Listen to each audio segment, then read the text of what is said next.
Have you been waiting for sex? Then stop waiting and start saving sex.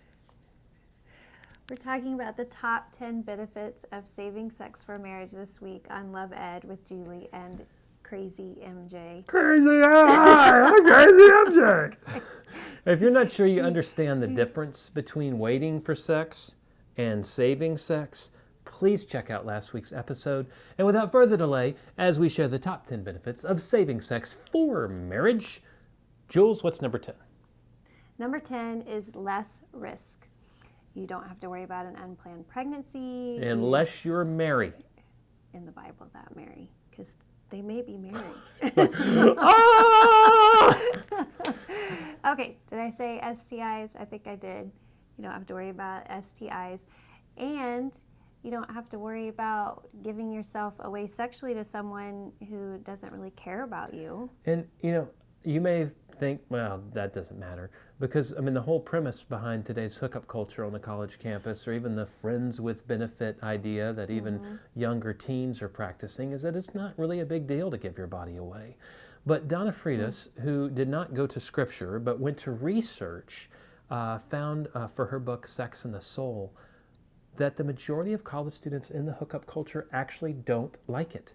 And they use words to describe their last sexual experience like cheap, dirty, and used. So as devastating as it would be to discover you suddenly have an infection you're not sure you can get rid of, or you can't get rid of, or as devastating as it'd be to find out, hey, there's a baby on the way and you don't have any idea how in the world you're going to take care of that. Wow. I would like to urge you to consider that your loss has already happened, whether those things happen or not. You are risking your soul in a level that you maybe don't fully understand. And what's the risk of not having sex with someone? Well, they might leave you if you don't. Well, then that leads us to number 9 of the top 10 benefits of saving sex for marriage. You don't have to wonder whether your partner wants you or they just want the sex. There we go. If someone tells you they're going to leave you unless you have sex with them, then they have given you a very valuable bit of information. They have shared with you that they are not really they don't really love you. They desire you. And love and desire may be synonymous in the world's eyes, but in the picture of Scripture in love, we see that true love is not desire. True love is patient. So they're not going to push you to do something you're not wanting to do. Love is kind.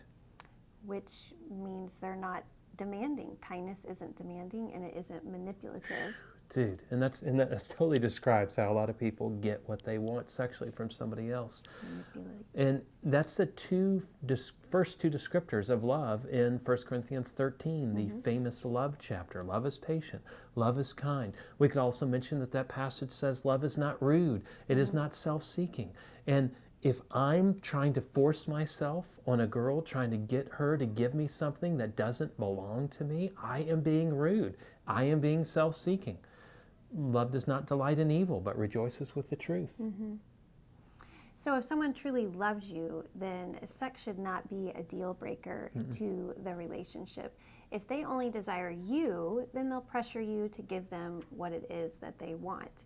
But if they truly love who you are, then they will respect your convictions and honor you. Now, having said that, perhaps you haven't held to the conviction that sex should be safe for marriage. And you're already having sex. In that case, you must understand. I won't even ask you to agree with this, but you must understand this, that the fact is you don't really know whether they're attracted to who you are as a person or how you make them feel in bed. And they're two very different things.